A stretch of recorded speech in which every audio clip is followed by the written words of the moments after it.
Hi, and happy Homebrew Thursday or a Thirsty Thursday.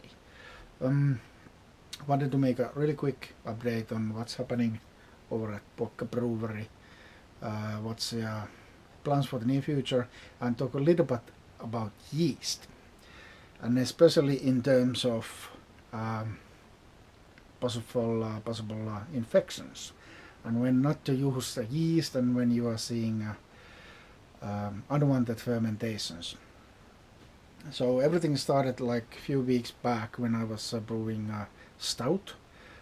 It's Irish dry stout, and I had some yeast collected from previous batch. It was S4, US S4 yeast, English ale from Fermentis, and I made a starter. Luckily, I did some inspection of the starter after the starter has finished. It smelled like vinegar very strongly, and it tastes like crap. Obviously, the starter will not taste the same as the finished beer, because you are doing pretty much a different thing with the starter than we are doing when fermenting the beer. But anyway, it was off. So instead, what I did, the only yeast that I had readily available were one bag of US 05 and one bag of Mangroves Jack West Coast ale yeast. The stout was original gravity of 1.056 or something similar, so pretty on the high side. So I thought that one bag of dry yeast is not good enough for that beer. So I was a little bit wondering that, hey, could I in fact pitch in both of the yeast, both the fermented CO05 and the Mangroves Jack West Coast. So eventually I mixed the yeast, hydrated them, and pitched. The beer fermented completely normally, and furthermore, it tastes amazing. It's just really good, no problem whatsoever. So that's good. So actually, you can do that, mix two different strains of yeast. That was interesting. Then, like few days after that, I started again creating a new starter from a harvested version of US 05, and while that seemed to go a little bit better, there was something funny about that as well. So let's have a look.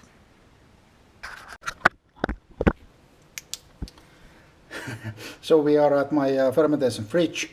So I brewed a pale ale and used that US 05 starter as a yeast for that batch, and it's right here.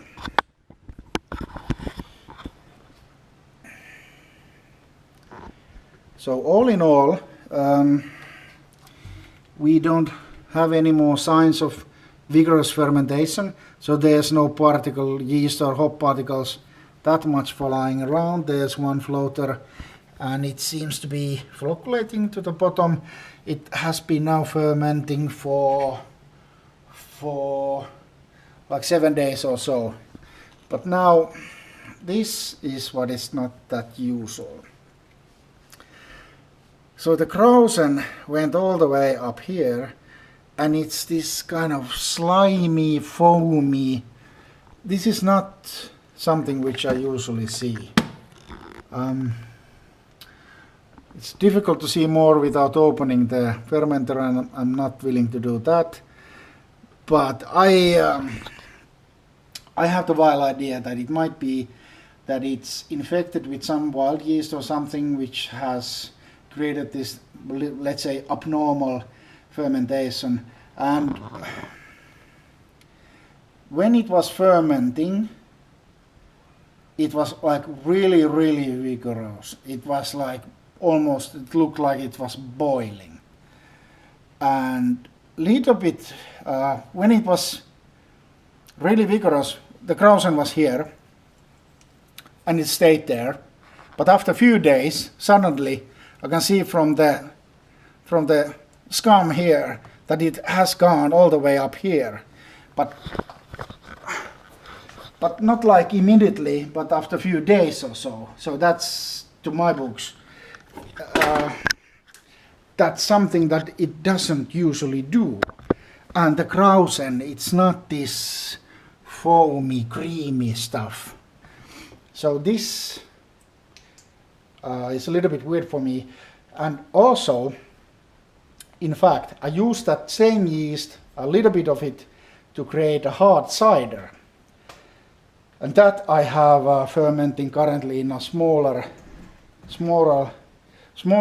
fermenting vessel. So let's have a look at that as well. Obviously it's not beer, it's going to be cider, but we are seeing the exact same effect with that beer. So let's have a look. So here we are. So now this is the hard cider which I brewed with the very same yeast which is there fermenting my American Pale Ale. Here you can see very up close and personal.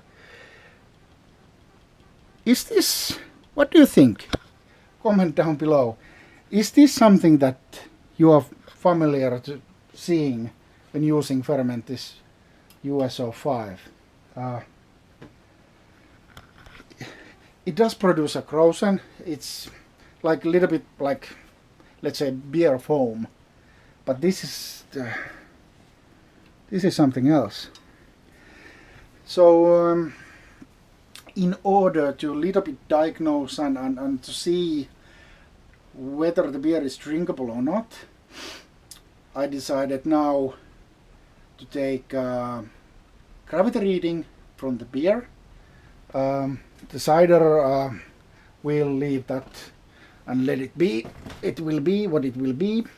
But for the beer, we are going to check the gravity and have a wee taste of the sample right now. And I'm expecting to see a few things. First of all, I think that the beersmith will estimate something like 1.014 to 1.1 final gravity for the beer. So if we are seeing extra low gravity reading at this point, meaning that it's closer to 1.000 than 1.015, most likely there's some sort of wild yeast which is just fermenting all the sugars away from the beer. So that is a definite sign of infection. Obviously, having a sensory evaluation, what does it smell? Is there again a lot of vinegar smell? What about the taste? Band-aid, foot sweat, or whatever, and obviously vinegar taste. So let's see, I will pull a sample and we'll get back to you in a minute or two. And by the way, this is the stout mentioned earlier. It was brewed with the US-05 and Mangrove Jack West Coast.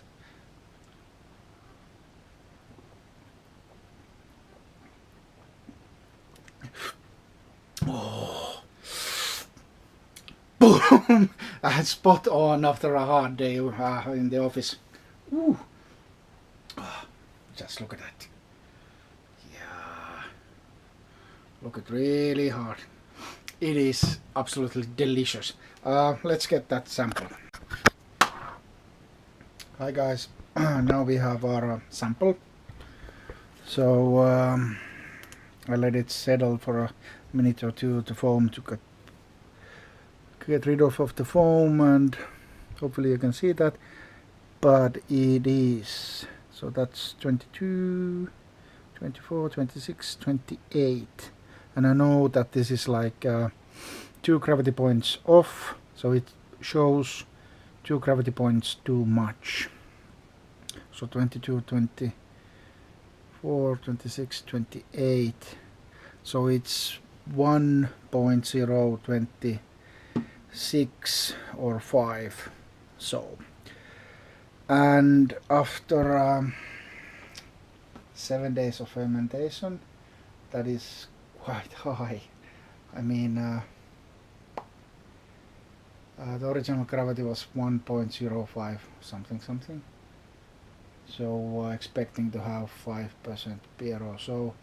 Usually the USO5 in 7 days, it's sometimes even totally finished in that time. So now we have seen 50% of attenuation or something like that. So sensory evaluation.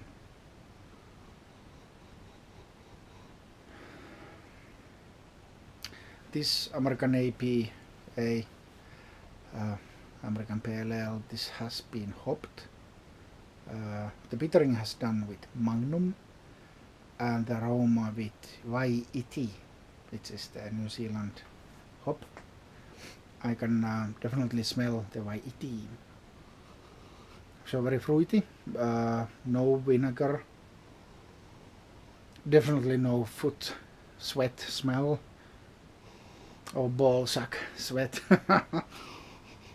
No, very clean. It's I can smell the hop fruitiness, that's all. Let's give it a whirl.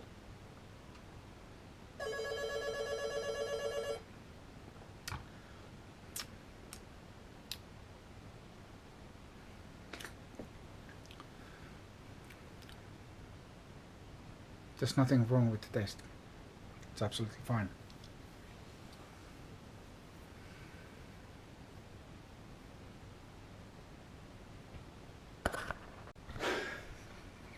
Sorry for that, my daughter phoned me.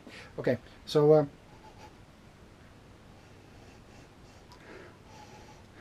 I don't know.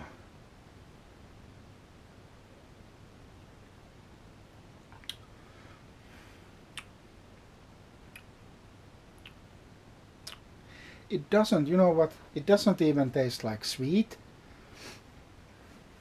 So we are talking about gravity of 1.025 or so. It should be excessively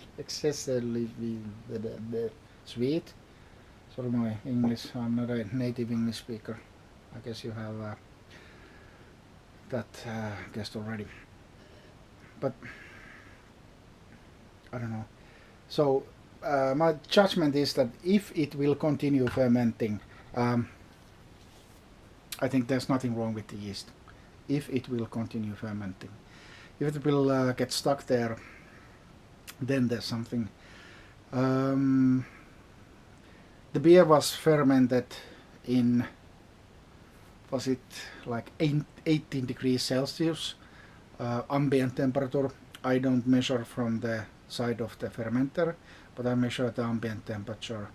And then after 4 or 5 days, I pumped up the temperature to 19.5 or so, so a little bit higher, kind of trying to arouse the yeast to ferment all the way. That's how I usually do, and I get excellent results. So I don't know. What do you think?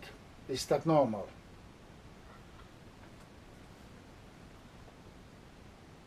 At least it doesn't taste funky. Hopefully it will have the energy to push all the way through and we get a nice beer. I'll keep you updated.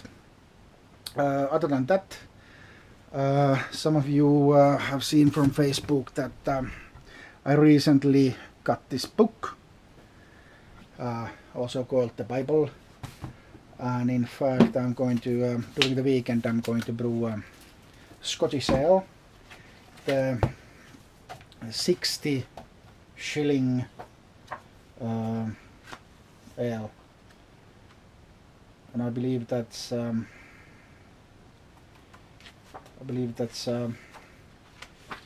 tax amount, which was in Scotland, depending how much alcohol was in the beer. So Scottish 60 shilling beer, 70 shilling beer, and 80 shilling beer. So 80 shilling beer is 4.9 ABV, 70 shilling 3.9 ABV, and 60 shilling 3.3. So why would anyone like to brew so low ABV beer? Well, why not? I think it's a perfect kind of a lawn mover beer after a sauna or something similar, after a work day. I mean, this beer is 500 something percent. It's quite heavy to have 3 pints after a work day when you go sauna or something. So I think the 3 point something is it's a good thirst quencher or something. Yeah, well, that's all. Soon I'm going to make my first grain to glass video as well. I'm going to in fact rebrew this stout. The original recipe of that stout is from Charlie Papazian. Charlie is the former president and founder of Americans Homebrewers Association, and truly a pioneer of homebrewing. So he knows his shit. It's excellent. I have done some modifications, so I can at least say that it's partly my own creation as well. But the base recipe is from Charlie Papazian. Yeah, yeah.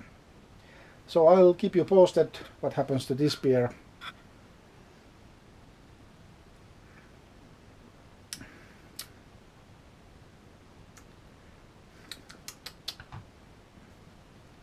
We'll see. I'm not sure. I'm not fully sure yet. If it will ferment to the finish line, then most likely we are on safe waters. But most likely I'm not going to reharvest this yeast or reuse this yeast anymore. So at the end of that yeast I will get another one. Thank you. See you soon.